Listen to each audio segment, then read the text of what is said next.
Bonjour, j'espère que vous allez bien. Aujourd'hui, on va continuer ce qu'on a déjà commencé dans la section 3, adaptation des besoins, des ressources aux besoins, du chapitre 6, la gestion financière. Alors, tout d'abord, on va essayer de faire un petit rappel.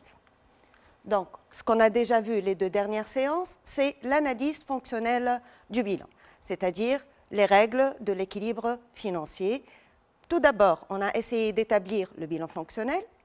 Après, on a analysé l'équilibre financier. Les indicateurs de l'équilibre financier, comme vous le savez, c'est le fonds de roulement, le besoin en fonds de roulement et la trésorerie nette. Ensuite, on a essayé d'analyser le bilan fonctionnel par les ratios. Donc, on a vu les ratios de structure, les ratios de liquidité et les ratios de rotation des actifs courants. Donc, finalement, on a essayé d'établir le bilan fonctionnel dans deux dates différentes, c'est-à-dire au 31-12N-1, au 31-12N, et on a essayé d'analyser la situation de l'entreprise à ces deux dates. Donc, on est parti de l'analyse de l'équilibre financier et on a essayé d'analyser cette variation. Donc, je vais faire un petit rappel sur l'analyse de l'équilibre financier et de sa variation, pour, par la suite, arriver à établir notre tableau de financement qui fera l'objet de cette séance. Donc, on va partir d'une activité introductive. Donc, la société STP est une SARL spécialisée dans la fabrication et la commercialisation de divers produits plastiques. Donc, le directeur financier vous fournit en annexe A les bilans fonctionnels comparés en grande masse et vous demande d'analyser son équilibre financier et sa variation et d'interpréter les résultats. Donc là, comme vous voyez, vous avez le bilan fonctionnel en grande masse pour les deux années 2018 et 2019. Donc je rappelle que le bilan fonctionnel en grande masse contient les ressources composées des ressources stables, des passifs courants hors trésorerie et de la trésorerie du passif. Les emplois sont constitués des emplois stables, des actifs courants hors trésorerie et de la trésorerie de l'actif. Ces éléments vont nous permettre d'établir les trois indicateurs.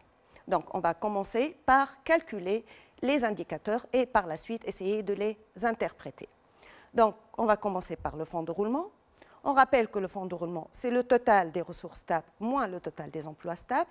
On rappelle que dans notre bilan, on a pour l'année 2019, les ressources stables, c'est 586 905.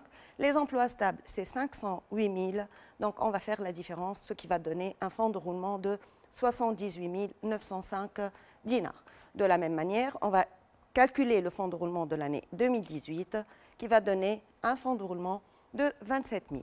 Donc, pour calculer la variation, bien sûr, on va diminuer du fonds de roulement de l'année 2019, celui de 2018. Donc 78 905 000 moins 25 000, ce qui va donner une variation positive de 51 905.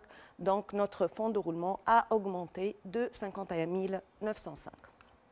Par la suite, on va calculer notre besoin en fonds de roulement qui est égal à l'actif courant hors trésorerie moins le passif courant hors trésorerie. Donc on a l'actif courant hors trésorerie et le passif courant hors trésorerie de notre bilan en grande masse.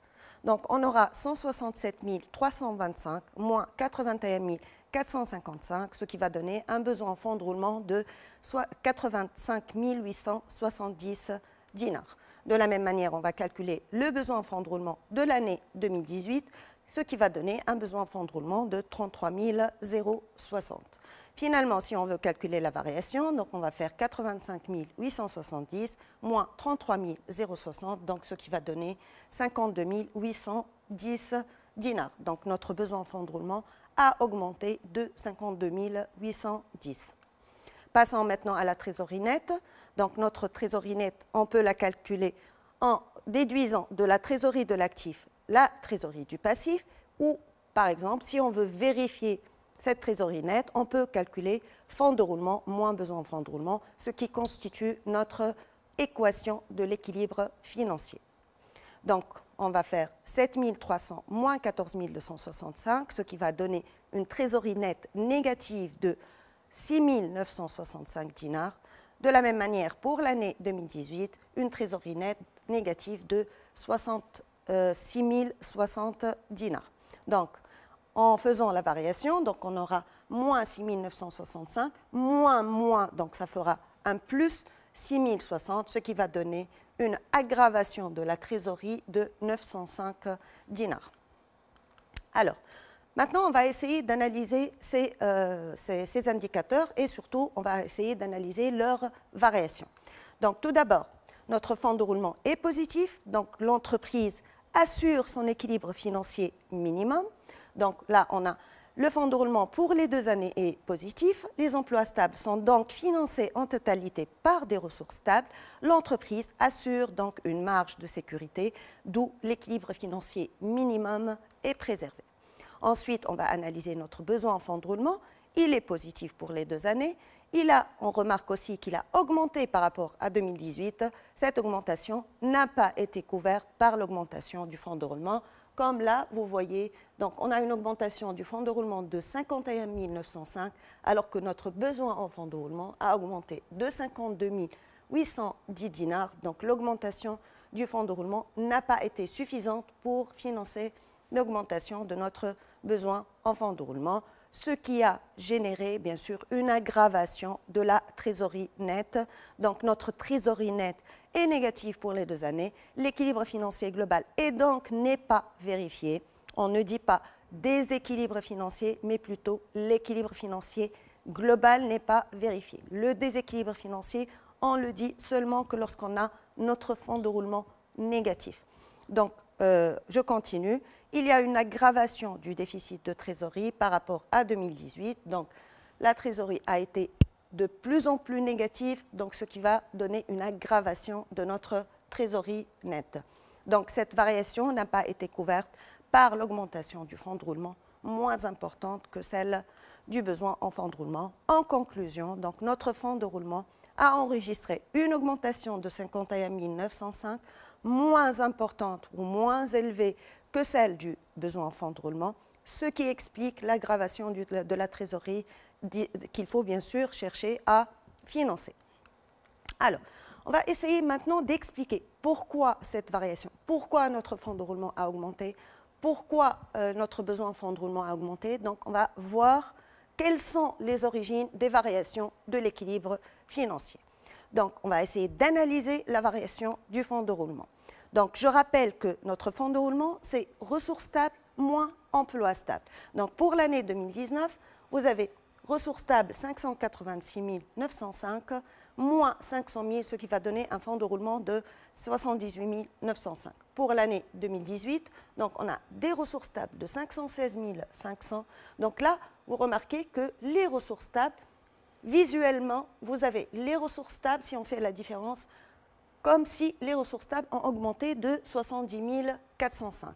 De la même manière, là, pour les emplois stables, vous avez une augmentation, c'est ce qu'on voit, bien sûr, c'est 18 500. Mais qui nous dit qu'au cours de l'année, il n'y a pas eu une augmentation et une diminution en même temps, ce qui va donner, bien sûr, l'augmentation peut être plus importante que la diminution, ce qui va donner une augmentation. Par exemple, vous avez plus 20, moins 10, donc ça va donner une augmentation de 10.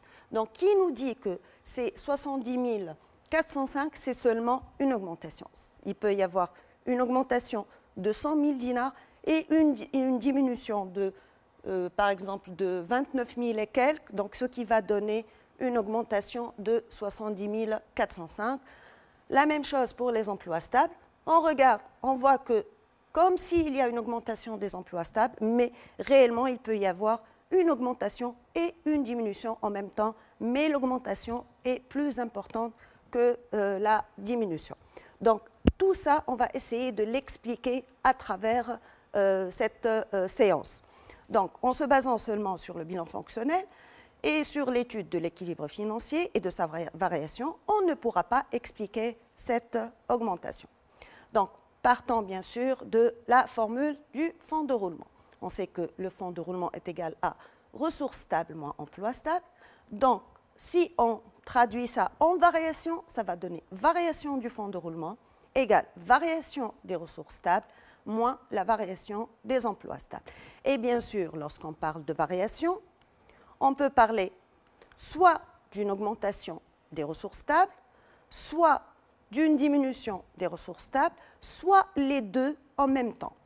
Pour les emplois stables, une variation peut s'expliquer soit par une augmentation des emplois stables, une diminution des emplois stables ou les deux en même temps.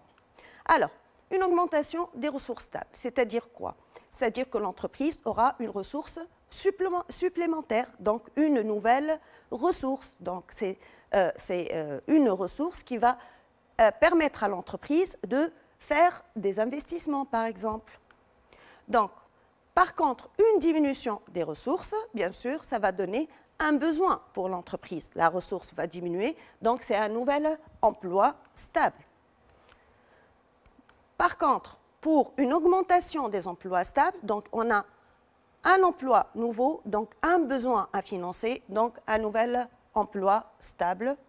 Donc, je rappelle aussi que pour la diminution des emplois stables, donc lorsque les emplois stables diminuent, ça devient une ressource pour l'entreprise, donc une nouvelle ressource stable.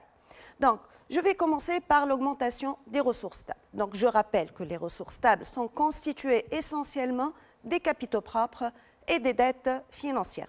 Donc, si je parle d'augmentation des ressources stables, automatiquement, il peut y avoir soit une augmentation du capital par un nouvel apport, soit une augmentation des dettes financières, et on sait très bien que les dettes financières augmentent lorsqu'on obtient un nouvel emprunt, ou bien sûr par la capacité d'autofinancement qui constitue la ressource interne générée par l'activité de l'entreprise, qui est une ressource pour l'entreprise.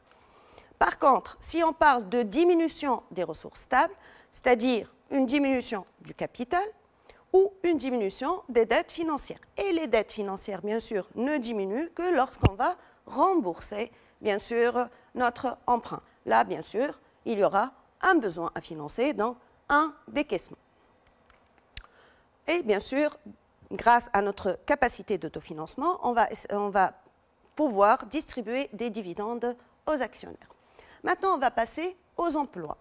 Donc, on sait très bien que les emplois stables sont constitués essentiellement des immobilisations incorporelles, corporelles, financières et les autres actifs non courants. Donc, lorsque là, je parle d'augmentation des emplois stables, je peux parler, bien sûr, quand est-ce que les immobilisations augmentent? Bien sûr, lorsqu'on achète des immobilisations, donc grâce à l'acquisition de nouvelles immobilisations incorporelles, par exemple, les logiciels, corporelles, par exemple, terrain, construction, machines, etc. Pour les immobilisations financières, on a deux types d'immobilisation, soit les titres de participation, les actions qu'on achète dans d'autres entreprises. Là, on va parler d'immobilisation financière, donc on peut parler d'acquisition d'immobilisation financière. Par contre, lorsqu'on parle de prêt, on ne peut pas parler d'acquisition de prêt, mais plutôt d'accorder un prêt. Donc, on va accorder un nouveau prêt à un particulier, à un ouvrier, à un employé. Donc là, on va parler d'accord de nouveaux prêts. Et bien sûr, on a les autres actifs non courants qui peuvent aussi augmenter. Par contre, lorsqu'on parle de diminution des emplois stables, bien sûr, quand est-ce que les immobilisations diminuent? Bien sûr, lorsqu'on va les céder. Et là, bien sûr, de la même manière, je parle des logiciels, des immobilisations corporelles, de tout type. Pour les immobilisations financières, on peut parler de cession de titres de participation. Par contre, pour les prêts, quand est-ce qu'un prêt diminue? Lorsqu'on va encaisser, on va obtenir la fraction du prêt que, bien sûr, le particulier va nous rembourser. Donc, c'est notre recouvrement de prêts qui constitue la diminution des emplois stables. Donc là, vous remarquez que les emplois stables ne diminuent.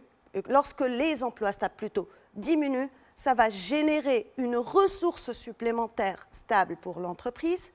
Là, lorsque les ressources stables augmentent, ça va générer une nouvelle ressource pour l'entreprise. Et vous remarquez que les ressources sont toujours à droite.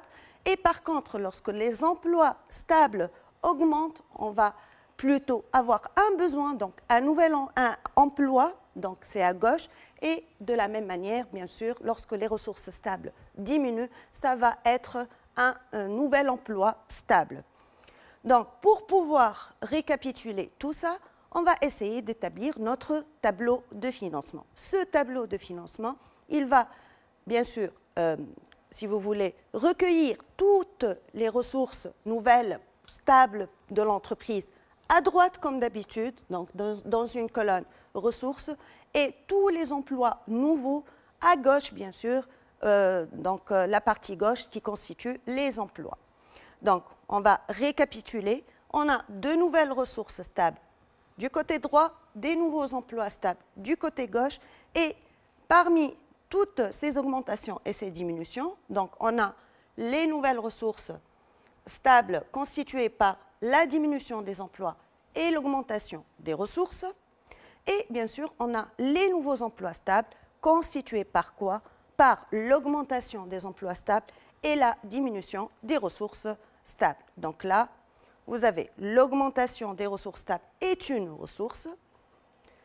Par contre, la diminution de l'emploi stable, c'est aussi une ressource. La diminution des ressources stables est un emploi. Et bien sûr, l'augmentation des emplois stables est un emploi.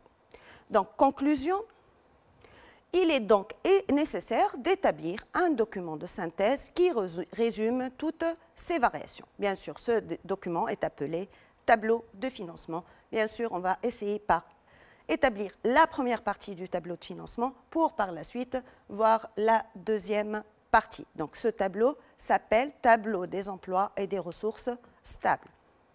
Donc, c'est quoi le tableau de financement? Le tableau de financement décrit comment les nouvelles ressources obtenues par l'entreprise au cours de l'exercice ont été employées pendant ce même exercice. Donc, on va essayer de présenter ce tableau de financement première partie. Donc là, on remarque qu'à droite, on a les nouvelles ressources et à gauche, on a les nouveaux emplois. Donc, le premier élément de la nouvelle ressource, c'est la capacité d'autofinancement qui constitue une ressource interne qui est bien sûr une augmentation des ressources. En contrepartie, bien sûr, la CAF va servir à quoi? Une partie de cette CAF va être employée. Donc, les nouvelles ressources qui seront par la suite employées, bien sûr, une partie sera employée pour distribuer les dividendes aux actionnaires. Donc, c'est une diminution des ressources stables. Donc, là, on a la ressource stable qui est la cession d'immobilisation. Donc, la cession, l'immobilisation est un emploi. Lorsqu'on vend, l'immobilisation diminue, donc on a une diminution des emplois stables, c'est une ressource. Et en contrepartie, on a l'acquisition des immobilisations incorporelles, corporelles et bien sûr les nouveaux prêts accordés. Bien sûr, qui constituent une augmentation des emplois stables. Par ici, on a l'augmentation du capital qui constitue une augmentation des ressources stables. Et de l'autre côté, bien sûr, on a la réduction du capital qui constitue une diminution, bien sûr, des ressources stables. Par là, on a l'augmentation des dettes financières, c'est-à-dire les nouveaux emprunts. Et de l'autre côté, bien sûr, donc augmentation des ressources stables. Et de l'autre côté, on a le remboursement des dettes financières qui est une diminution des ressources stables. Par la suite, qu'est-ce qu'on va faire? On va essayer de calculer le total des emplois stables, qu'on va noter par grand A, le total des ressources stables qu'on va noter par grand B. Et là, on va remarquer qu'il y a un déséquilibre entre le total des emplois et le total des ressources. C'est-à-dire, si le total des ressources stables, c'est-à-dire les nouvelles ressources que l'entreprise a collectées au cours de l'exercice, dépasse les emplois, c'est-à-dire elles ont été employées et on a eu un reste, si vous voulez. Donc là, on aura une ressource nette. Donc on aura une ressource qu'on n'a pas encore utilisée. Donc qu'est-ce qu'on va faire? On va faire total des ressources moins total des emplois. Et pour avoir notre équilibre, si vous voulez, et respecter le principe de la partie double, on va écrire la différence du côté le moins important, c'est-à-dire sous les emplois stables. Et on aura une variation de ressources, une variation du fonds de roulement appelée ressources nettes. Et on va faire total des ressources moins total des emplois. Par contre, si par exemple, on a le total des emplois est supérieur au total des ressources, c'est-à-dire que les ressources collectées au cours de l'exercice n'ont pas suffi pour financer les nouveaux emplois, si vous voulez, effectués au cours de l'exercice. Là, on aura le total des emplois supérieur au total des ressources. Donc, la différence va constituer un emploi net. Donc, la variation du fonds de roulement est un emploi net. Donc, on fera total des emplois moins total des ressources. Et on va écrire toujours la différence du côté le moins important pour avoir notre équilibre et respecter le principe de la partie double. Alors, maintenant, on va essayer de voir quels sont les éléments qu'on va obtenir, bien sûr, comment on va calculer chaque élément dans notre tableau de financement. On va commencer par la partie emploi stable, donc la distribution de dividendes. Comme vous le savez, bien sûr, les dividendes, c'est la partie du bénéfice précédent, si vous voulez, qu'on va distribuer aux actionnaires. Donc, c'est l'affectation du résultat de l'exercice précédent. Ça peut être N-1, ça peut être les résultats précédents aussi, donc effectués au cours de l'exercice N, ou bien sûr, vous savez très bien que c'est la partie de la CAF qui est distribuée aux actionnaires. Alors, pour l'acquisition des immobilisations, donc vous pouvez avoir un tableau qu'on appelle le tableau de variation des immobilisations, qui contient toutes les immobilisations, bien sûr, corporelles, incorporelles, et je précise, pour les immobilisations financières, on va parler seulement des titres de participation. Donc, la première colonne, c'est la valeur brute, si vous voulez, que vous avez dans le bilan fonctionnel de l'année N-1. Là, vous avez la valeur brute du bilan fonctionnel de l'année N, c'est-à-dire la nouvelle année, et entre les deux, il peut y avoir plutôt des augmentations et des diminutions. Et je rappelle que les immobilisations augmentent quand? Lorsqu'on achète des immobilisations. Donc là, dans la colonne augmentation, vous avez l'acquisition en valeur d'origine. La colonne diminution, c'est quoi?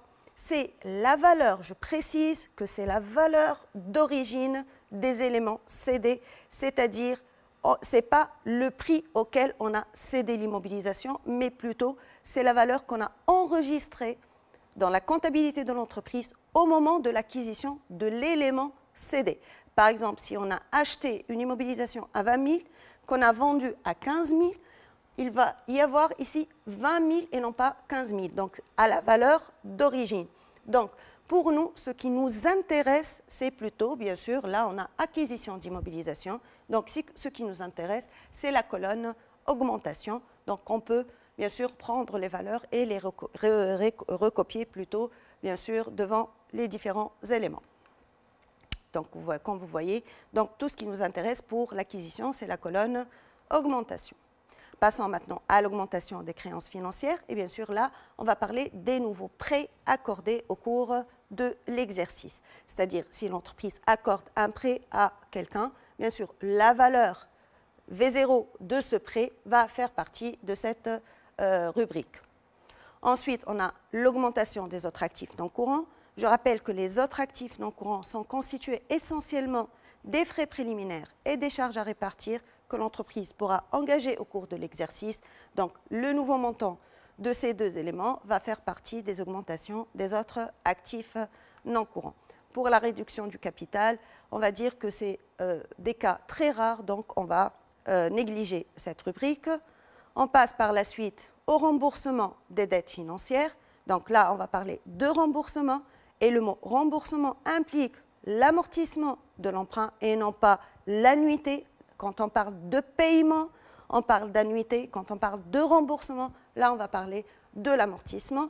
Et n'oubliez pas que les intérêts de cet emprunt ont déjà fait partie du calcul de la CAF qui va se trouver dans la partie ressources. Donc, je rappelle que pour calculer notre amortissement, si vous voulez, donc soit, tout dépend bien sûr du cas d'annuité constante ou d'amortissement constant, ou bien sûr, vous aurez une note qui, bien sûr, fait partie du bilan comptable, et cette note va contenir le compte échéance à moins d'un an sur emprunt non courant de l'année N-1. Rappelez-vous, lorsqu'on a fait le tableau de retraitement du bilan fonctionnel, on a dit que cette échéance à moins d'un an, c'est le montant de l'amortissement qui sera payé au cours de l'année suivante. Donc c'est là ce qui nous intéresse, bien sûr, dans le remboursement des dettes financières. Voilà, donc ça c'est la partie emploi stable. Passons maintenant à la partie ressources stables, donc les nouvelles ressources collectées par l'entreprise au cours de l'exercice. On commence par la CAF de l'exercice, capacité d'autofinancement, qu'on calcule soit en faisant produit encaissable moins charge décaissable, soit en partant du résultat net de l'exercice de l'année en cours, plus les charges non décaissables, moins les produits non encaissables. Soit, bien sûr, on vous donne la valeur toute prête et, bien sûr, vous l'affectez à cette rubrique. Passons à la cession d'immobilisation. Et là, j'insiste sur le fait que la cession doit apparaître au prix de cession et non pas à la valeur d'origine, parce que là, on parle de nouvelles ressources et réellement, ce qu'on a encaissé, c'est le prix de cession et non pas le coût d'acquisition de l'élément cédé. Donc, le prix de cession et non la valeur d'origine. Ce prix de cession, vous l'avez déjà vu dans la section sur les sources de financement des immobilisations. Donc, on peut le calculer de la manière suivante. Donc, on part du résultat de cession qui peut être une plus-value ou une moins-value. Tout dépend, bien sûr, si on a réalisé une perte ou un profit sur cette cession, plus la valeur comptable nette de cet élément cédé à la date de la cession. Comment on calcule cette valeur comptable nette? Bien sûr, on a la valeur d'origine de ce bien cédé, duquel, bien sûr, on va retrancher la dépréciation qu'on a constatée tout au long de son utilisation, depuis son acquisition jusqu'à, bien sûr, la date de sa cession. Une fois on a calculé cette VCN, bien sûr, on peut calculer notre prix de cession qui fera, bien sûr, l'objet de cette rubrique, cession d'immobilisation. Passons maintenant à l'augmentation de capital, plutôt à la réduction des immobilisations financières. Et là, bien sûr, cette rubrique parle du recouvrement de prêts et de la même manière, on va parler de fraction, c'est-à-dire de l'amortissement du prêt qui sera encaissé au cours de l'exercice. On passe maintenant à l'augmentation du capital. Cette augmentation du capital, bien sûr, doit être faite soit en argent, c'est-à-dire en numéraire, soit en nature, c'est-à-dire en biens meubles ou immeubles. Il faut éviter l'augmentation de capital par incorporation des réserves, car ça ne génère pas un nouveau flux. Donc, c'est pour ça que ce n'est pas considéré comme une nouvelle ressource stable. Enfin, vous avez l'augmentation des dettes financières. Et lorsque les dettes augmentent, là, on a un nouvel emprunt, bien sûr, V0 de l'emprunt, qui peut être calculé. Cet emprunt peut être remboursable par annuité constante ou par amortissement constant, bien sûr, soit on vous donne la valeur toute prête. Ensuite, bien sûr, on calcule le total et on finit notre tableau de financement. Donc, nous, on va essayer de partir de notre activité et d'essayer d'établir notre tableau de financement. Donc, je rappelle que notre équilibre financier, on l'a déjà calculé, on l'a déjà interprété et on va essayer de voir quelle est l'origine de la variation de notre fonds de roulement pour cette entreprise. Donc, pour mieux analyser la situation déficitaire de la trésorerie et les origines d'un besoin en fonds de roulement élevé et d'un fonds de roulement faible, vous êtes chargé d'établir le tableau de financement de la société STP au 31/12/2019. On vous fournit les renseignements complémentaires suivants. Là, vous avez un extrait de la note concours bancaire et autres passifs financiers. Donc, échéance à moins d'un an sur emprunt non courant de l'année 2018 et de l'année 2019. Et ensuite, vous avez des informations complémentaires. On vous donne la capacité d'autofinancement. On a acquis aussi un fonds commercial pour 5 000.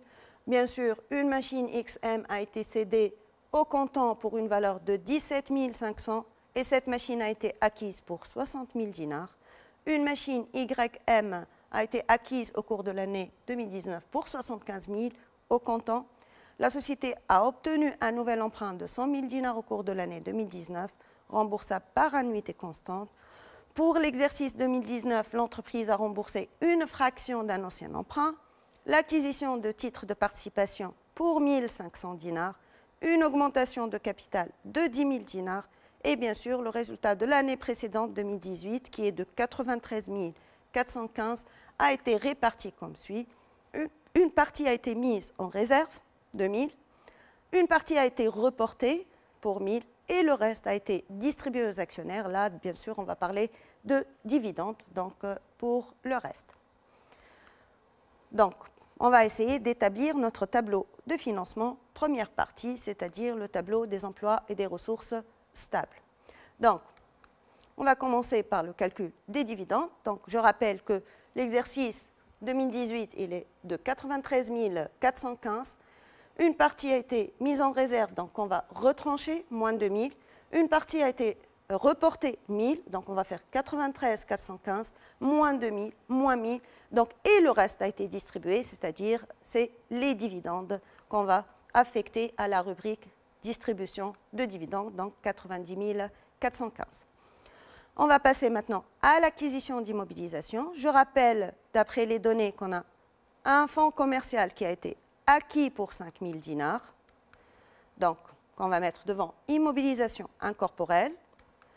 Une machine YM qui a été acquise pour 75 000 dinars. Donc, c'est une immobilisation corporelle. Et des titres de participation qui ont été acquis pour 1500 dinars qui constituent des immobilisations financières. Alors, pour l'augmentation des créances financières, d'après les données, on n'a pas de nouveaux prêts accordés, donc on met un tiret. Là, on n'a pas de nouveaux frais préliminaires ni de charges à répartir, donc on n'a pas d'augmentation des autres actifs non courants, ni de réduction de capital. Et là, bien sûr, on a le remboursement des dettes financières. Donc, je rappelle que tout à l'heure, je vous ai dit que pour le remboursement des dettes financières, soit on vous donne le montant de l'amortissement à rembourser au cours de l'année, soit vous revenez à la note concours bancaire et autres passifs financiers, et bien sûr, vous prenez l'échéance à moins d'un an sur emprunt non courant de l'année précédente, c'est-à-dire 12 000 dinars, qui vont être remboursés au cours de l'année N. Donc là, on va écrire 12 000 dinars. Ensuite, on passe à la partie des ressources stables. La capacité d'autofinancement a été donnée, donc c'est 108 320. Pour la cession, donc une machine XM a été cédée pour 17 500 dinars. Elle a été acquise pour 60 000 dinars. Et là, bien sûr, vous avez le prix de cession et la valeur d'origine de l'élément cédé. Qu'est-ce qu'on va mettre? Nous, ce qui nous intéresse, c'est le prix de cession, donc c'est 17 500 et bien sûr, on ne prend pas en compte la valeur d'origine. Donc là, le prix de cession, il s'agit d'une immobilisation corporelle, donc on va mettre cette valeur devant l'élément corporel. On n'a pas d'autres cessions, donc on met un tiret pour les immobilisations incorporelles et financières. Passons maintenant de même pour les réductions d'immobilisation financière. Il n'y a pas de recouvrement de prêt, donc on met un tiret. Pour l'augmentation de capital, on vous a dit qu'il y aura une augmentation, ou plutôt il y a eu une augmentation de 10 000 dinars. Donc on va mettre 10 000 dinars. Et enfin, je rappelle que dans les données, vous avez un nouvel emprunt de 100 000 dinars et on a dit que le nouvel emprunt constitue une augmentation des dettes financières. Donc ça sera 100 000 dinars. Une fois on a établi tous les éléments, il suffit maintenant de faire le total des emplois. Donc, on additionne les différents éléments. On va trouver 183 915.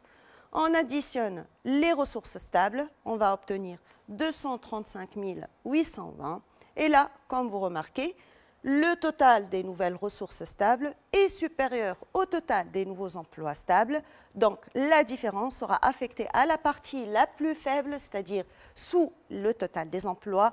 Et bien sûr, cette différence, on la calcule en retranchant de 235 820, 183 915, ce qui va donner une variation du fonds de roulement, c'est-à-dire une ressource nette de 51 905. Rappelez-vous que cette variation, on l'a obtenue lorsqu'on a calculé notre fonds de roulement des 2 années et lorsqu'on a fait la variation qui était de 51 905. Donc, si on a une variation du fonds de roulement qui est une ressource nette, ça veut dire que notre fonds de roulement a augmenté par rapport à l'année suivante. Par contre, si on a une variation du fonds de roulement qui est un emploi net, automatiquement, vous allez avoir ici une variation négative, c'est-à-dire que notre fonds de roulement a diminué par rapport à l'année précédente. Donc, vous voyez, on a la même variation positive, donc on aura automatiquement une variation positive, donc une ressource nette pour le premier tableau de financement. Alors, on va essayer de commenter cette partie du tableau de financement.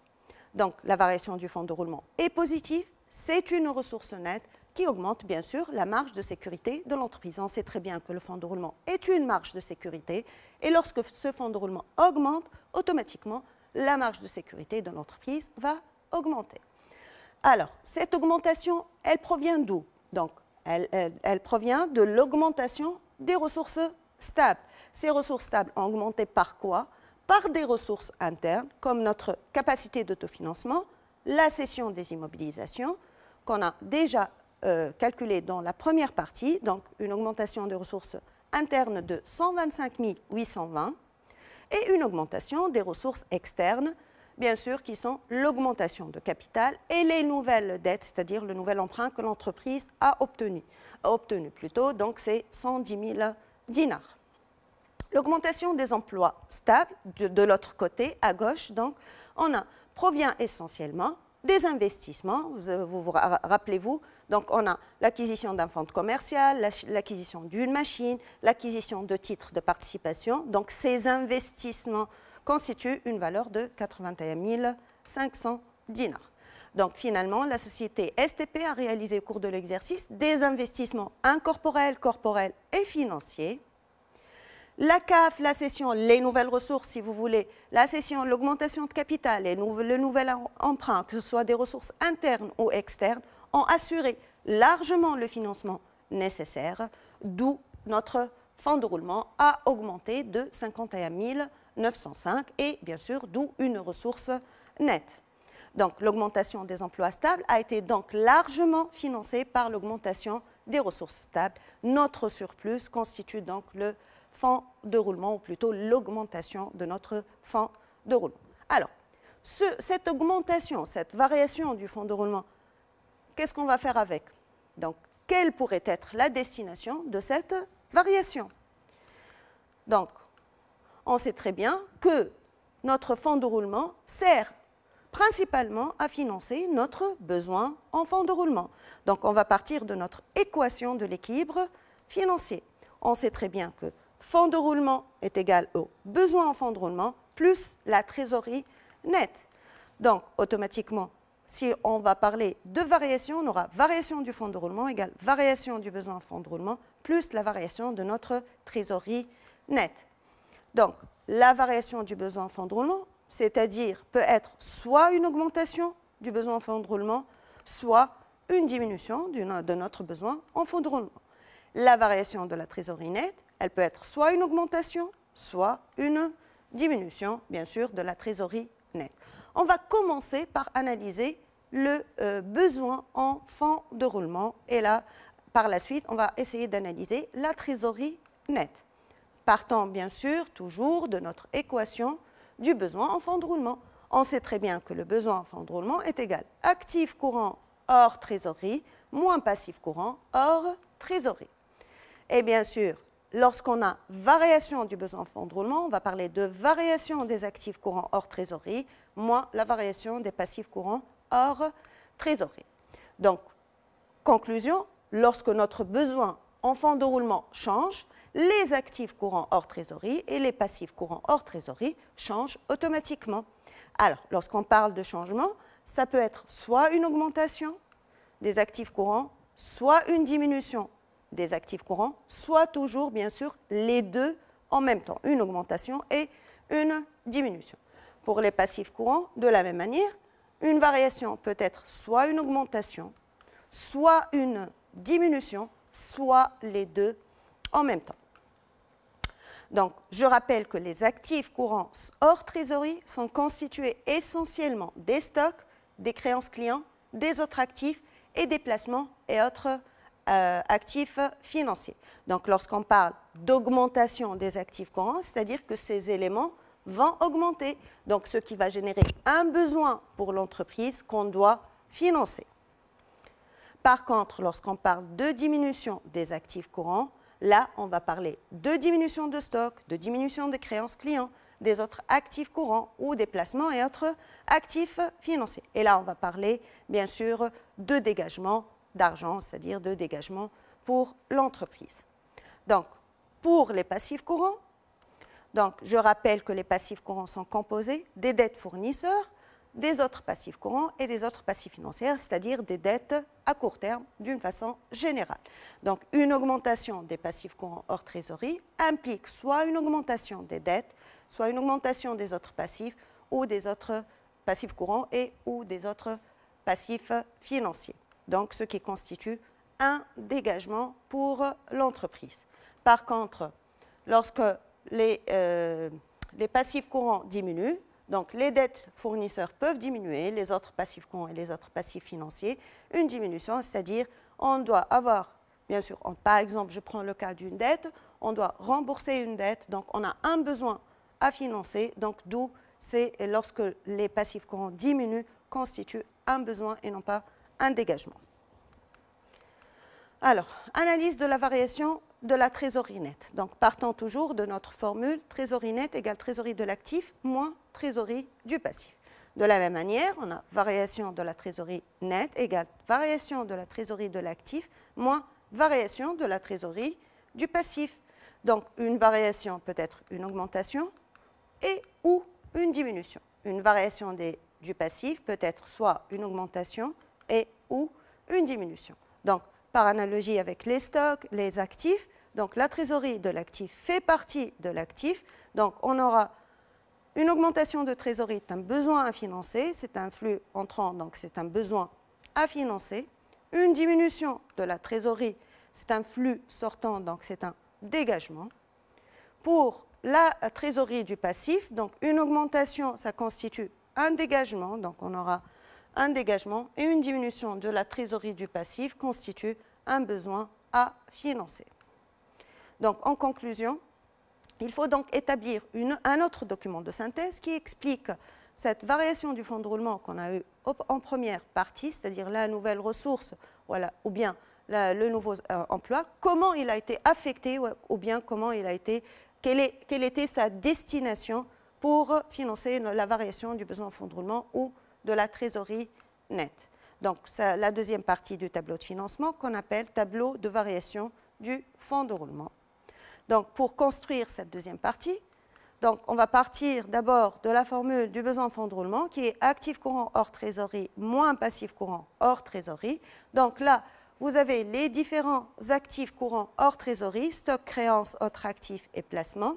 Et là, vous avez une colonne pour les besoins, une colonne pour les dégagements et une colonne pour les soldes qu'on va expliquer par la suite comment on calcule ces soldes.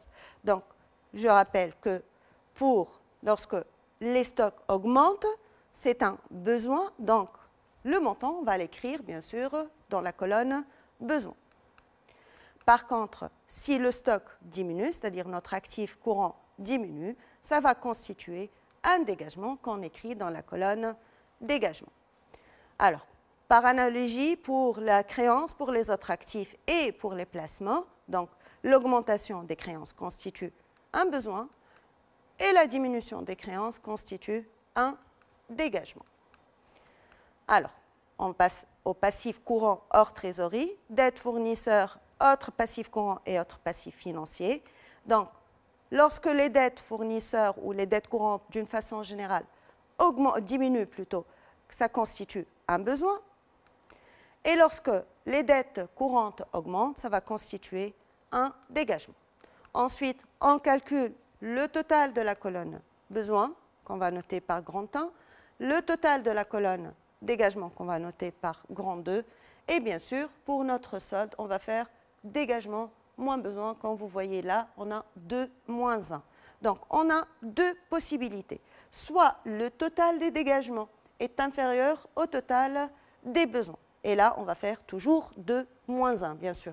Donc, si on va faire le total dégagement moins le total des besoins, on va obtenir une valeur négative. Dans ce cas-là, on va parler d'un besoin de l'exercice en fonds de roulement qu'on va écrire dans la colonne solde, bien sûr, entre parenthèses, pour montrer que c'est une valeur négative. Par contre, si le total des dégagements est supérieur au total des besoins, c'est-à-dire on aura une différence positive, dans ce cas-là, on va parler de dégagement de l'exercice en fonds de roulement et on aura bien sûr une valeur positive qu'on va écrire sans parenthèse. Donc, on va passer par la suite. Comme vous voyez là, je rappelle qu'on a pratiquement calculé la variation du besoin en fonds de roulement. Actif courant hors trésorerie, passif courant hors trésorerie. Donc la valeur que vous aurez là, c'est la variation de notre besoin en fonds de roulement. Donc, on passe maintenant à la variation de la trésorerie. Donc, je rappelle que si les disponibilités ou la trésorerie active augmente, on va parler de besoin.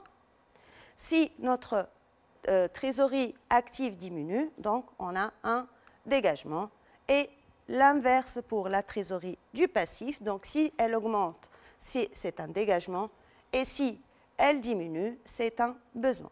Donc, on écrit les valeurs, et bien sûr, par la suite, on calcule le total du besoin et le total des dégagements, et on va bien sûr, par la suite, calculer la différence qui peut être soit positive sans parenthèse, soit négative avec une parenthèse. Donc, enfin, maintenant, on passe à la variation finale, c'est-à-dire la variation de notre fonds de roulement. Donc là, on a obtenu la variation du besoin en fonds de roulement. Ici, on a obtenu la variation de la trésorerie. Et je rappelle que notre fonds de roulement, c'est la trésorerie nette plus le besoin en fonds de roulement. Donc, on va essayer de faire la somme des deux. Donc, cette variation du fonds de roulement sera A plus B. Donc, elle peut être soit un emploi net, soit une ressource nette. Donc, là, vous avez la variation du besoin en fonds de roulement que j'ai notée par grand A, la variation de la trésorerie nette que j'ai notée par grand B. On fait la somme avec les signes, donc moins plus, moins moins, donc vous faites la somme mathématique et vous pouvez obtenir soit une somme positive, soit une somme négative. Donc si vous avez une somme négative, là on parle d'emploi net. Donc on va écrire devant le mot emploi net et vous allez barrer bien sûr le mot ressources nettes. Donc là, vous aurez un montant négatif que vous mettez entre parenthèses. Si par contre, vous avez une somme A plus B, une somme positive, ça sera une ressource nette. Bien sûr, ça sera une valeur positive que vous allez mettre sans parenthèse. Et bien sûr, vous allez barrer le mot emploi net. Donc voilà, ça c'est pour la deuxième partie du tableau de financement. Donc finalement, l'augmentation du fonds de roulement pourra être utilisée pour financer la variation du besoin en fonds de roulement et ou de la trésorerie. Bien sûr, en comparant les deux tableaux, on va constater quoi? On va constater que la variation du fonds de roulement est la même retrouvée dans la première partie du tableau de financement, même montant, c'est-à-dire la première partie, on a une variation du fonds de roulement. Dans la deuxième partie, on a une variation du fonds de roulement. C'est quoi la différence entre les deux? C'est qu'on n'a pas le même sens. C'est-à-dire, si on a une variation de fonds de roulement qui est une ressource nette dans la première partie du tableau de financement, dans la deuxième partie du tableau de financement, on va trouver la variation du fonds de roulement, un emploi net. Et c'est très logique, cette ressource, elle sera employé, bien sûr, c'est pour ça qu'on trouve que c'est un emploi dans la deuxième partie. Donc notre variation, cette augmentation du fonds de roulement, a été employée pour financer l'augmentation du besoin en fonds de roulement et ou, bien sûr, la trésorerie.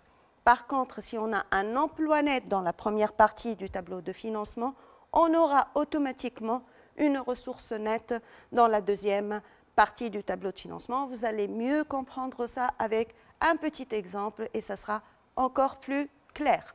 Donc, c'est ce qu'on va faire pour notre activité. Donc, l'extrait des bilans fonctionnels détaillés de l'entreprise STP se présente ainsi. Donc, on a le bas du bilan fonctionnel, c'est-à-dire les actifs courants et les passifs courants. Donc, vous avez les différents éléments pour les 2 années, 2018 et 2019. Et on va essayer d'établir le tableau de financement, deuxième partie, en complétant l'annexe suivante. Donc, notre annexe, donc on a les différentes variations des actifs et des passifs. Alors, je rappelle que si les actifs courants augmentent, il y aura un besoin. Si par contre l'actif courant diminue, on a un dégagement. Alors, on commence par les stocks. Donc, on remarque que les stocks en 2018, c'est 33 000. En 2019, c'est 66 000. Donc là, il y a une augmentation. Donc, le montant sera inscrit dans la colonne besoin. Alors, bien sûr, là, on parle de variation. Donc, on va faire la différence entre les deux valeurs. Donc, on va faire 66 000 moins 33 000. Donc, 33 000 dinars. C'est-à-dire que les stocks ont augmenté de 33 000 dinars et qu'on inscrit dans la colonne besoin, puisqu'il s'agit d'une augmentation, bien sûr, et on met un tiret dans la colonne dégagement. C'est-à-dire, soit on a un dégagement, soit on a un besoin, on ne peut pas avoir les deux. Et je rappelle que dans ces deux colonnes, il n'y aura pas de signe, c'est-à-dire soit augmentation, soit diminution du montant. Alors, on passe aux créances clients. Donc, les créances clients en 2018 étaient de 88 800, en 2019, 78 700. Donc, on remarque une diminution, bien sûr, des créances. Et, bien sûr, lorsqu'on a une diminution, on va inscrire le montant dans la colonne dégagement. Une diminution de combien? Donc, on fait la différence entre les deux. On aura une diminution de 10 100 dinars. De même, pour les autres actifs courants, donc 13 320 en 2018, 15 000, donc on remarque une augmentation de combien? Une augmentation de 1 680, puisqu'il s'agit d'une augmentation, donc on va inscrire ce montant dans la colonne besoin. Et on met un tiret dans la colonne dégagement. De même pour les placements, donc on a 6 180 en 2018, 7 625 en 2019, une augmentation de combien? On fait la différence, ce qui va donner un besoin de 1 445 dinars. Alors, on passe maintenant au passif courant. Donc, on rappelle que les passifs courants, lorsqu'ils diminuent, les dettes, lorsque les dettes diminuent, c'est un besoin, et lorsque les dettes augmentent, c'est un dégagement. Donc, on commence par les dettes fournisseurs. En 2018, c'est 95 000. En 2019, c'est 70 000. Donc, il y a une baisse, une diminution de combien? De 25 000. On va inscrire ce montant dans la colonne dégagement. Pour les autres passifs courants, donc on a de la même manière, on a une diminution de combien? De 4 090. Et enfin, pour les autres passifs financiers, on remarque, en comparant 2018 à 2019, une augmentation de 2 305. Donc, une fois on a fini avec les actifs courants hors trésorerie et les passifs courants hors trésorerie, il suffit de faire le total de la colonne besoin, le total de la colonne dégagement. Et là, on remarque que les dégagements sont inférieurs aux besoins. Donc, pour la variation nette, je rappelle que pour le solde, on fait toujours dégagement moins besoin, c'est-à-dire 2 moins 1. Donc, on aura 12 405 moins 65 215, ce qui va donner une variation, si vous voulez, une différence négative de 52 810 dinars, c'est-à-dire, comme je l'ai dit tout à l'heure, on a un besoin de l'exercice en fin de roulement qu'on va inscrire devant le mot besoin entre parenthèses et bien sûr, on barre le mot dégagement, on met un tiret devant la rubrique dégagement net de l'exercice. Alors, on passe maintenant à la variation de la trésorerie. Je rappelle que la variation des disponibilités, ça correspond à la trésorerie active et la variation des concours bancaires, ça correspond à la variation de la trésorerie passive. Donc, comme vous voyez là, si on parle de trésorerie active, c'est comme l'actif, si ça augmente, c'est un besoin, si ça diminue, c'est un dégagement. Et là, on a la trésorerie de l'actif, elle était de 8 200 en 2018, elle est devenue 7 300 en 2019, donc on remarque une baisse, et une baisse, ça veut dire un dégagement de combien? De 900 dinars.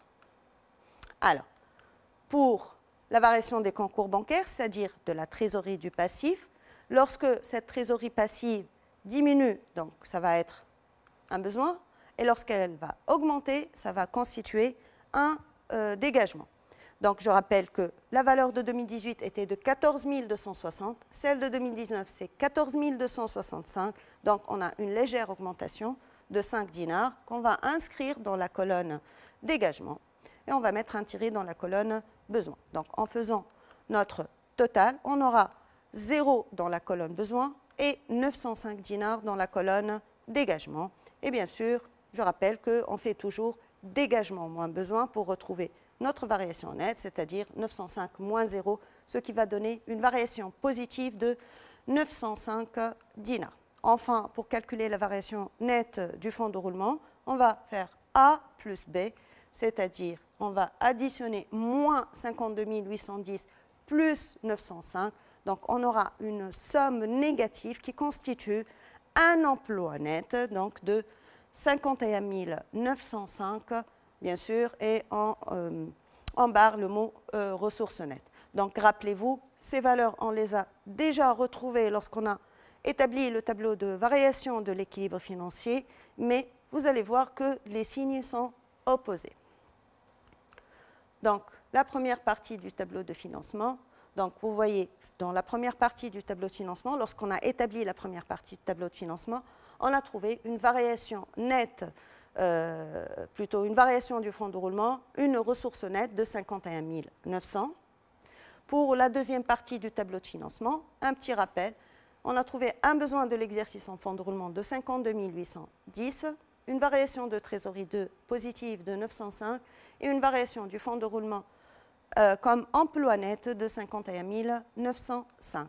Donc vous voyez là, pour la première partie, on a trouvé une ressource nette de 51 905 et dans la deuxième partie, on a trouvé un emploi net de 51 905. C'est ce que j'ai dit tout à l'heure. Donc on trouve le même montant, mais le sens est opposé, c'est-à-dire ressources dans le premier tableau, emploi dans le deuxième tableau. Donc même montant, mais de sens opposé.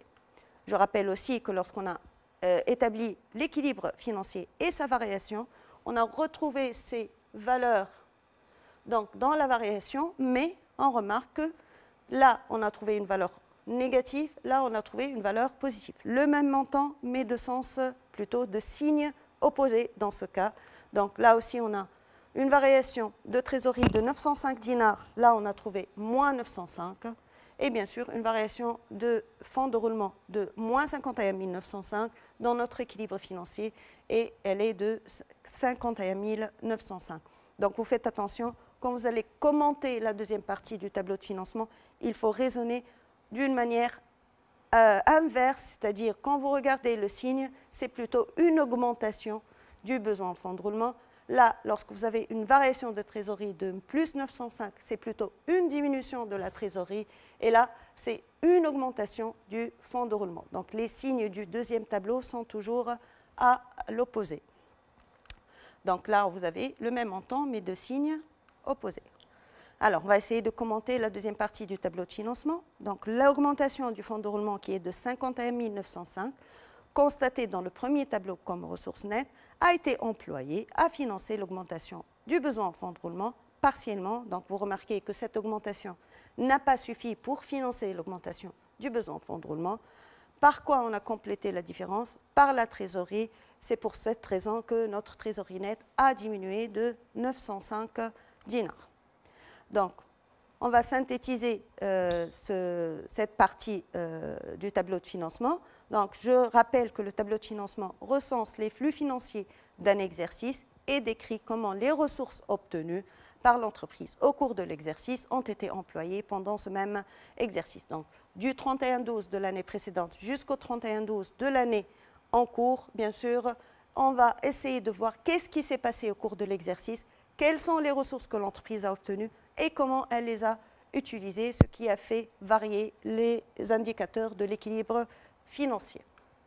Donc, le tableau de financement est décomposé en deux parties. Donc, la première partie du tableau de financement qu'on appelle tableau des emplois et des ressources stables.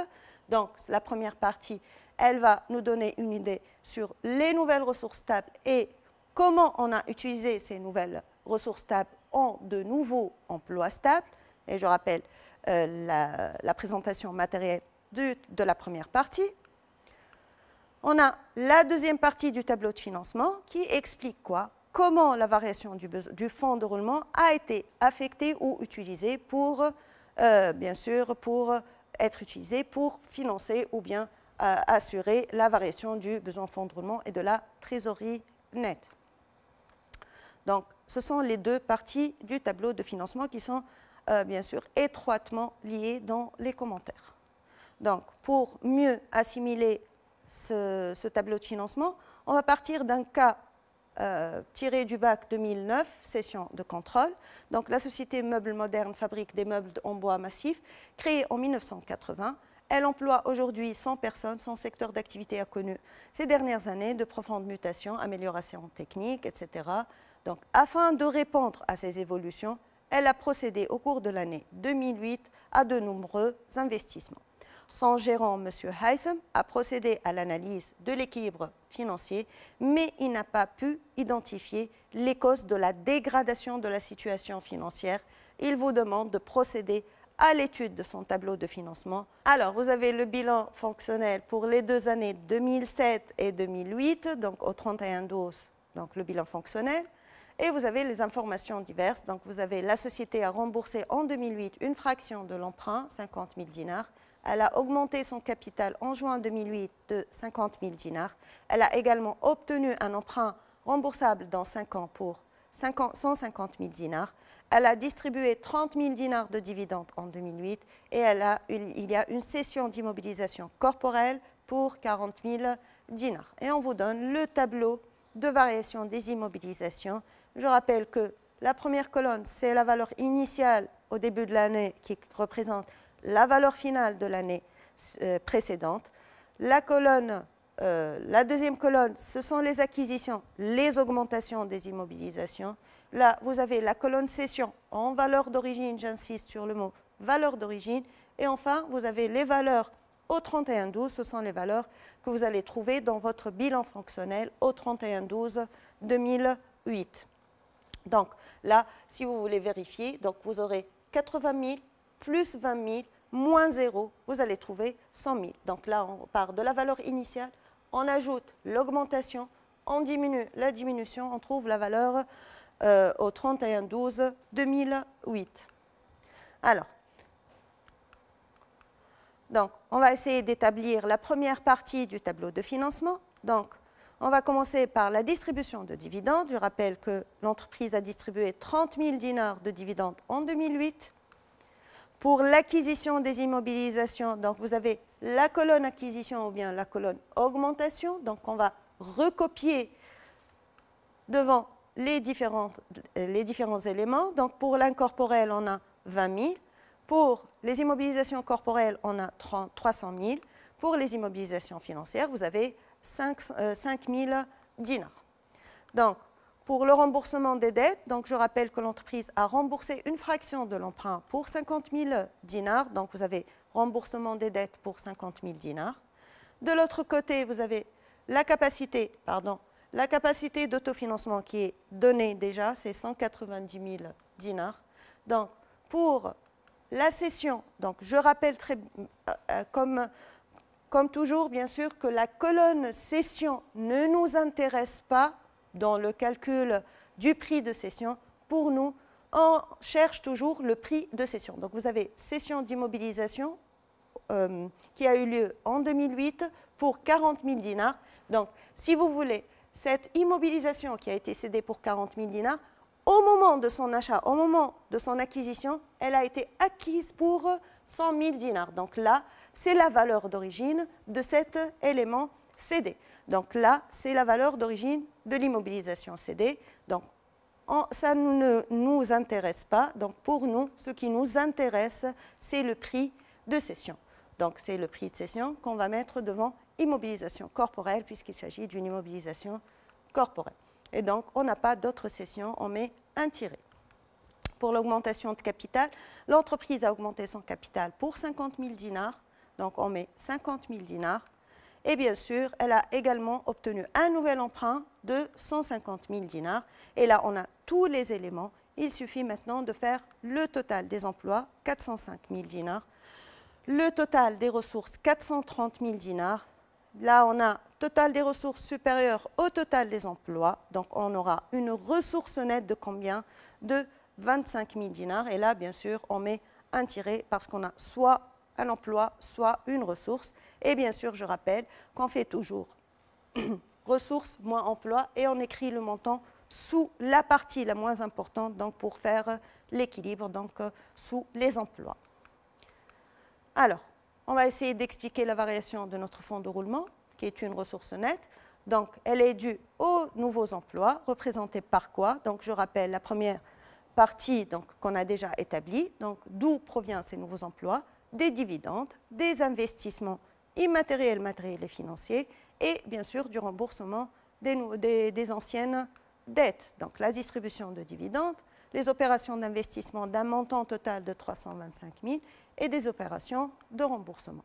Par contre, les nouvelles ressources, je rappelle le tableau de financement. Donc on a la capacité d'autofinancement 190 000, une cession de 40 000, donc des sources internes pour, si vous voulez, 230 000 et des sources externes pour 200 000.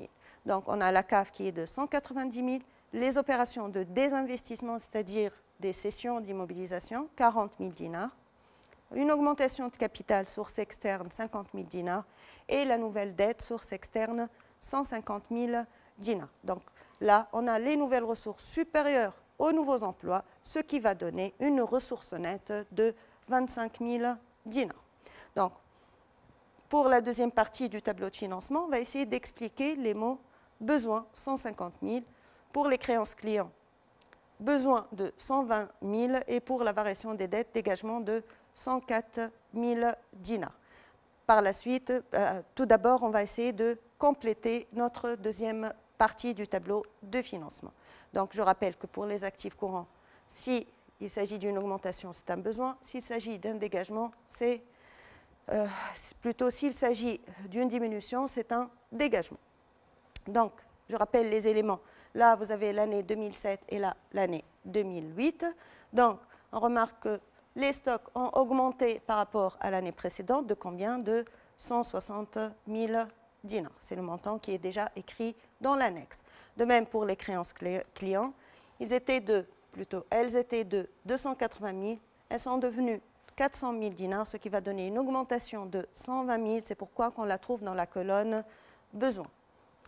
Alors, pour les autres actifs courants, donc, le montant était de 3 000, il est devenu 10 000 dinars, donc on aura une augmentation de 7 000 dinars, donc on va écrire dans la colonne besoin. Et enfin, pour les placements actifs financiers, il y avait un montant de 7 000, il est devenu 2 000, donc on a une baisse de combien? Bien sûr, de 5 000 dinars. On passe maintenant au passif courant. Je rappelle que les passifs courants, lorsqu'ils diminuent, c'est un besoin. Lorsqu'ils augmentent, c'est un dégagement. Donc, le premier montant qui est de 104 000, comme vous voyez là sur votre écran, donc les dettes fournisseurs étaient de 200 000 et elles sont de 304 000. Donc, il y a une augmentation, donc un dégagement de 104 000 dinars. Pour les autres passifs financiers, on a une augmentation de combien pour la différence, donc ce qui va donner 19 000 dinars. Pour les autres passifs financiers, 16 000, 20 000, donc c'est une augmentation de combien? De 4 000 dinars, donc dégagement. Et enfin, on fait le total des besoins, donc 287 000 dinars. Le total des dégagements, 132 000 dinars. Et comme d'habitude, pour le solde, on fait 2 moins 1, donc 132 000 moins 287 000, ce qui va donner une valeur négative de 155 000 dinars. Et là, on a un besoin et non un dégagement de 150 000. Et on barre le mot dégagement. Donc, on va écrire moins 155 000 dinars. Pour la variation de la trésorerie, donc pour les disponibilités, c'est un actif, donc il augmente par les besoins et il diminue en dégagement. Donc, la trésorerie de l'actif, elle était de 10 000, elle est devenue 3 000, donc il y a une baisse de combien? Une baisse de 7 000. Pour la trésorerie du passif, lorsque ça diminue, donc c'est un besoin, lorsque ça augmente, c'est un dégagement. Donc, je rappelle que la trésorerie du passif était 0 en 2007, 123 000 en 2008, donc on a une augmentation de 123 000 dinars, donc un dégagement. Le total, ça va donner 0 dans la colonne besoin et 130 000 dans la colonne dégagement. Et là, on va faire dégagement moins besoin, donc 130 000 moins 0, ça fait une valeur positive de 130 000 dinars. Donc, pour calculer la variation de notre fonds de roulement, donc on va faire A plus B, donc moins 155 000 plus 30 000, donc on aura une variation négative de 25 000 dinars. Et je rappelle que lorsqu'on trouve une variation négative, c'est un emploi net. Donc on barre le mot ressources nettes et on écrit la valeur entre parenthèses, donc moins 25 000 dinars, c'est ça. Donc, on va essayer d'expliquer maintenant la variation des stocks. Donc, on a un besoin de 160 000 dinars, c'est-à-dire quoi? C'est-à-dire qu'il y a eu une augmentation des stocks de 160 000 dinars, ce qui constitue un emploi, donc un flux entrant, si vous voulez, donc un besoin à financer.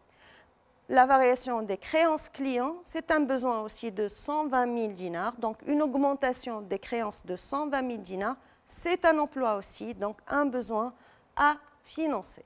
Et enfin, une variation des dettes fournisseurs de 104 000 dinars qui constitue un dégagement, donc c'est une augmentation des ressources, donc un moyen de financement supplémentaire, donc c'est pour ça qu'on le note dans la colonne dégagement. Alors, pour cette activité, on va essayer de mettre en relation la situation financière de l'entreprise actuelle et comment on va essayer d'expliquer ça à travers le tableau de financement. Donc, le tableau financement et étude de l'équilibre financier, donc c'est une activité tirée du bac 2015, session de contrôle. Donc, M. Mohamed Géron de la société Unimmeuble est préoccupé par les situations financières de la société et notamment par le découvert bancaire important. Il vous confie l'analyse de la situation financière et vous remet à cet effet en annexe A ses bilans fonctionnels au 31/12/2013 et au 31/12/2014 ainsi que des informations complémentaires. Donc vous avez comme d'habitude votre bilan fonctionnel pour les 2 dernières années, donc les emplois et les ressources. Et vous avez les informations complémentaires, donc le tableau de variation des immobilisations initiales, acquisition, cession en valeur d'origine et bien sûr la valeur d'origine au 31/12/2014 et les informations complémentaires pour les opérations effectuées au cours de l'exercice. Donc on a une cession pour 24 000 dinars d'une ancienne machine, le remboursement d'un ancien emprunt pour 20 000 dinars, l'obtention d'un nouvel emprunt pour 200 000 dinars, une augmentation de capital pour 60 000 dinars et une distribution de dividendes de 36 000 dinars. Alors, tout d'abord, on va essayer d'établir notre équilibre financier et ainsi que sa variation. Donc, pour le fonds de roulement, donc on a ressources stables moins emploi stable pour l'année 2013. Donc on va faire 720 000 moins 600 000, ce qui va donner un montant de 120 000 dinars. Pour 2014, on va faire 1 080 000 moins 930 000 plutôt, donc ce qui va donner un montant de 150 000 dinars. Et pour calculer la variation, on va faire 120 000 dinars moins 150 000 dinars, la valeur de 2014, 150 000 dinars moins 120 000 dinars, ce qui va donner une variation positive de 30 000 dinars. Pour notre besoin en fonds de roulement, on va partir de notre formule actif courant hors trésorerie moins passif courant hors trésorerie. Là, on vous a donné le total des actifs courants. Donc, quand je dis hors trésorerie, il suffit de retrancher de ce total la trésorerie de l'actif. Donc, actif courant pour 2013, on aura 300 000 moins 12 000, donc 288 000. Pour les passifs courants de 2013 hors trésorerie, 180 000 moins 0, ce qui va donner 180 000. Par la suite, on pourra calculer notre besoin en fonds de roulement. Donc, ça sera 288 000 moins 180 000, ce qui va donner un besoin en fonds de roulement de 108 000 dinars en 2013. De la même manière, on va calculer l'actif courant hors trésorerie, 520 000 moins 3 600, donc 516 400. Pour les passifs courants hors trésorerie, donc on aura 370 000 moins 97 600, donc 272 400. On fait la différence, donc on aura un besoin en fonds de roulement de 244 000 dinars en 2014. Donc la variation, là on remarque une variation très importante, donc une augmentation importante de notre besoin en fonds de roulement. Donc on va faire 244 moins 108, donc une augmentation de 136 000 dinars. Pour notre trésorerie nette, donc on aura trésorerie de l'actif moins trésorerie du passif, donc pour 2013, 12 000 moins 0, donc ça sera 12 000. Pour 2014, 3 600 moins 97 600, Donc, on aura une trésorerie nette négative de 94 400. On va faire la différence. Donc, moins 94 000, moins 12 000. Donc, ça sera deux valeurs négatives. Donc, ce qui va faire une somme de moins 106 000 dinars. Là, pour vérifier notre équation, bien sûr, nos valeurs, on peut établir notre équation de l'équilibre financier, c'est-à-dire retrouver notre trésorerie nette en retranchant du fonds de roulement notre besoin en fonds de roulement. Donc, on peut faire 120 000 moins 108 000, on va retrouver 12 000 dinars. De la même manière, pour 2014, on va faire 150 000 moins 244 000, on va retrouver, bien sûr, notre trésorerie nette moins 94 000, et là, on aura 30 000 moins 136 000, donc on aura moins 106 000 dinars. Donc, pour les commentaires, on remarque que l'augmentation du fonds de roulement, donc on va commenter la variation du fonds de roulement, donc l'augmentation du fonds de roulement qui est de 30 000 n'a pas suffi pour financer l'augmentation du besoin en fonds de roulement qui est beaucoup plus importante, 136 000. Par quoi on a complété cette différence? Grâce à notre trésorerie, donc on a complété par la trésorerie, ce qui a expliqué la baisse de notre trésorerie et une trésorerie négative de moins 106 000 dinars. Donc, on va essayer d'analyser un tout petit peu plus donc, la structure de l'entreprise à travers quelques ratios. Donc, je rappelle que le ratio d'investissement, on le calcule à partir des emplois stables et du total des emplois. Donc, c'est emploi stable sur total des emplois. Pour l'année 2014, vous avez 930 000 sur 1 450 000, donc ce qui va donner un ratio d'investissement de 0,6414, c'est-à-dire 64,14%, si vous voulez, en pourcentage. Donc, le ratio de financement des emplois stables, donc on a besoin des ressources stables et des emplois stables de l'année 2014. Donc, je rappelle la formule, c'est ressources stables sur emplois stables. Donc, on va diviser 1 080 000 par 930 000, ce qui va donner un ratio de 1,16. Pour le ratio d'endettement, alors, dans ce cas, pour vérifier quelle formule on a utilisée, il suffit de diviser 360 000 sur 720 000.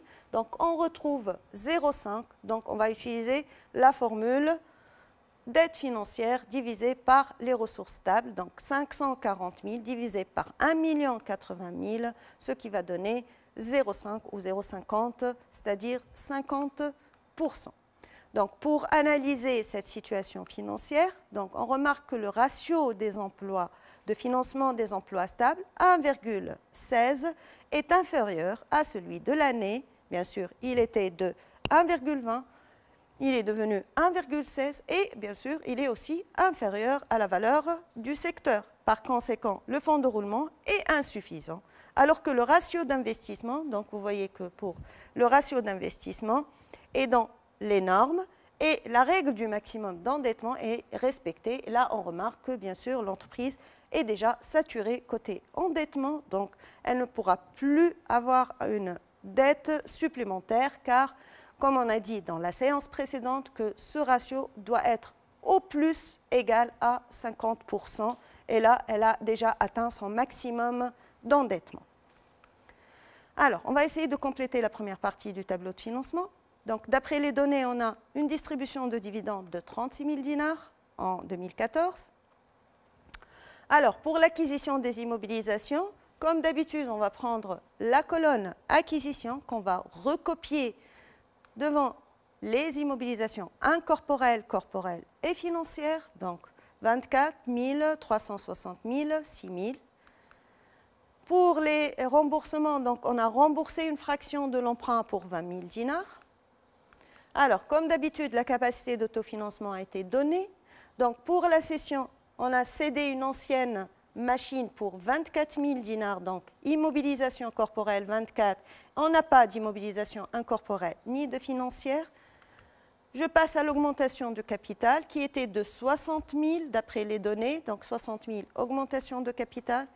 Et enfin, un nouvel emprunt a été obtenu qui est de 200 000 dinars qui constitue une augmentation des dettes financières. Donc, le total des emplois sera de 446 000 dinars. Le total des ressources, c'est 476 000 dinars. Donc, et là, on a 476 000 moins 446 000, une variation nette de 30 000 dinars. Et là, on a les ressources sont supérieures aux emplois plutôt. Donc, on aura une ressource nette de 30 000 dinars. Donc, je rappelle qu'on a retrouvé cette variation du fonds de roulement lorsqu'on a calculé l'équilibre financier ainsi que sa variation. Donc, on a trouvé que c'est une augmentation du fonds de roulement. C'est pour ça qu'on a trouvé une ressource nette de 30 000 dinars. Pour la deuxième partie du tableau de financement, donc, augmentation pour les actifs courants, c'est un besoin. Diminution, c'est un dégagement. Commençons par les stocks. 120 252 000, donc une augmentation, donc un besoin de 132 000 dinars. Pour les créances clients, donc une augmentation de combien? Donc on a 250 000 moins 150 000, donc de 156 000 plutôt, ça donne 94 000 dinars, donc un besoin de 94 000 dinars. Pour les autres actifs courants, aussi, on a une augmentation de combien? De 8 400, donc 3 600 en 2013, 12 000 en 2014. Donc là, on remarque une augmentation, donc un besoin de 8 400. Pour les placements et autres actifs financiers, donc de la même manière, là, on a plutôt une diminution. Donc c'était 8 400, c'est devenu 2 400. Donc on a un dégagement de 6 000 dinars. On passe aux passifs courants. Donc, lorsque les passifs diminuent, c'est un besoin. Lorsque ça augmente, c'est un dégagement. Pour les dettes fournisseurs, 120 000 en 2013, 204 800 en 2014, donc une augmentation de 84 800. Pour les autres passifs courants, ils étaient de 40 800, ils sont de 43 600, donc une augmentation de combien? De 2 800, il suffit de faire la différence. Pour les autres passifs financiers, ils étaient de 19 200, ils sont devenus 24 000 dinars, donc là on remarque une augmentation, donc un dégagement de 4 800 dinars. Et enfin, on calcule le total des besoins comme d'habitude, 234 400, le total des dégagements 98 400. Donc, et on fait bien sûr pour le solde, dégagement moins besoin, on aura une valeur négative de moins 136 000 dinars, donc un besoin et non pas un dégagement. Donc on barre le mot dégagement et on écrit la valeur entre parenthèses. Pour la variation de la trésorerie, donc la trésorerie de l'actif, bien sûr, je rappelle, bien sûr, là, on a retrouvé notre variation du besoin en fonds de roulement lorsqu'on a établi l'équilibre 136 000. On a retrouvé ce même montant, mais là, vous remarquez que les signes sont opposés. Donc, vous faites attention, les signes de la deuxième partie du tableau de financement sont toujours opposés. Si vous retrouvez une valeur négative, cela veut dire que le besoin en fonds de roulement a augmenté et non pas a diminué. Donc, on passe à la variation de la trésorerie de l'actif. Donc, augmentation, besoin, diminution, dégagement. Et on a, en 2013, la trésorerie de l'actif était de 12 000, elle est devenue 3 600, donc une baisse, une diminution de combien? De 8 400. Pour la trésorerie du passif, on inverse une diminution, un besoin, une augmentation, un dégagement. Donc, la trésorerie était de 0 en 2013, 97 600 plutôt en 2014, donc une augmentation de 97 600. Et enfin, on calcule le total des besoins, c'est 0. Le total des dégagements, c'est 106 000. Donc, et après, on fait le solde 2 moins 1. Donc, 106 000 moins 0, ce qui va donner une variation nette positive de trésorerie de 106 000. Ici aussi, donc, on a retrouvé une variation lorsqu'on a établi l'équilibre financier de moins 106 000. Là, on a trouvé une variation positive de 106 000. Donc, là, on a le même montant, mais de sens opposé. Enfin, on calcule la variation de notre fonds de roulement A plus B, donc moins 136 000 plus 106 000, ce qui va donner un emploi net, puisqu'on a trouvé une valeur négative de 30 000 dinars, bien sûr, qu'on écrit entre parenthèses où on met un signe moins et en barre le mot ressources nettes. Alors, on va essayer d'expliquer les causes de la variation du fonds de roulement et du besoin en fonds de roulement. Alors, l'augmentation des investissements a été financée par des ressources stables, ce qui est recommandé, alors que la variation du besoin en fonds de roulement n'a pas été financée en totalité par des ressources stables, ce qui explique une trésorerie nette négative élevée, ce qui n'est pas recommandé. Et là, on remarque bien sûr que notre augmentation du fonds de roulement était insuffisante pour financer l'augmentation de notre besoin en fonds de roulement. Donc là, on va essayer de mettre en relation avec ce qu'on a vu déjà dans le début du chapitre avec notre cycle d'exploitation, donc le besoin en fonds de roulement normatif. Donc sachant que notre besoin en fonds de roulement est estimé à 20 jours de chiffre d'affaires et que la trésorerie minimale est estimée à 2 jours de chiffre d'affaires hors taxe bien sûr, déterminer le fonds de roulement en jours et en valeur dans l'hypothèse où le chiffre d'affaires hors TVA par jour serait de 14 000 dinars. Donc là, on sait très bien que le fonds de roulement, c'est le besoin en fonds de roulement plus la trésorerie nette. En jour aussi, on peut le calculer. Donc, fonds de roulement en jour plus besoin en fonds de roulement en jour, une trésorerie nette plus plutôt un fonds de roulement en jour égal au besoin en fonds de roulement en jour plus la trésorerie nette en jour. Donc, notre besoin en fonds de roulement en jour, il est de 20 jours. Notre trésorerie nette est de 2 jours. Donc, on va faire 20 plus 2, ce qui va donner un fonds de roulement de 22 jours de chiffre d'affaires hors taxe. Donc, si on veut le calculer en valeur, il suffit de multiplier notre fonds de roulement en nombre de jours par notre chiffre d'affaires hors taxe par jour. Donc, on va faire 22 fois 14 000, ce qui va donner 308 000 dinars de fonds de roulement. Alors, la question suivante, on va essayer de vérifier que l'insuffisance des ressources stables était de 158 000 dinars. Donc là, on parle de ressources stables. Donc, je rappelle que lorsqu'on a calculé notre fonds de roulement au début de l'exercice, on a trouvé que c'était 150 000 dinars. Et on sait très bien que le fonds de roulement, c'est l'excédent des ressources stables après avoir financé les emplois stables. Donc là, ce sont des ressources stables. Et lorsqu'on a calculé notre fonds de roulement, là, prévisionnel, on a trouvé que c'est 308 000 dinars. Donc, on remarque qu'il y a une insuffisance. Donc, pour pouvoir financer notre besoin en fonds de roulement, on aura besoin de 300 000 dinars de nouvelles ressources stables. On en a déjà 150 000 dinars. Donc, qu'est-ce qu'il nous manque? Donc, il suffit de faire 308 000 dinars moins 150 000 dinars, ce qui va donner une insuffisance de 158 000 dinars, c'est-à-dire que l'entreprise devra chercher ces nouvelles ressources stables pour pouvoir arriver à financer son besoin en fonds de roulement très élevé. Alors, on va essayer de déterminer le montant de l'augmentation du capital et celui de l'emprunt pour garantir à l'entreprise un ratio d'autonomie financière égal à 0,5, soit 50%. Je rappelle que le maximum d'endettement de l'entreprise est atteint, donc l'entreprise essaye de recourir à un autre moyen de financement stable pour pouvoir, bien sûr, améliorer sa situation financière. Donc, le recours va être par une augmentation de capital, c'est-à-dire par des ressources propres. Alors, étant donné que la situation actuelle est conforme à l'exigence de l'entreprise, c'est-à-dire que le ratio d'endettement est égal, le ratio d'autonomie financière est égal à 0,5, donc l'augmentation du capital doit être égale à l'augmentation de l'emprunt, soit 158 000 divisé par 2, soit 79 000 dinars. Je vais essayer d'expliquer ça à travers plutôt un tableau, comme je l'ai fait la dernière séance. Donc, on a besoin de 158 000 dinars de nouvelles ressources. On veut recourir à une dette financière qu'on va noter par petit x. Et en même temps, on veut faire une augmentation de capital pour le reste, c'est-à-dire 158 000, c'est le montant qu'il nous faut.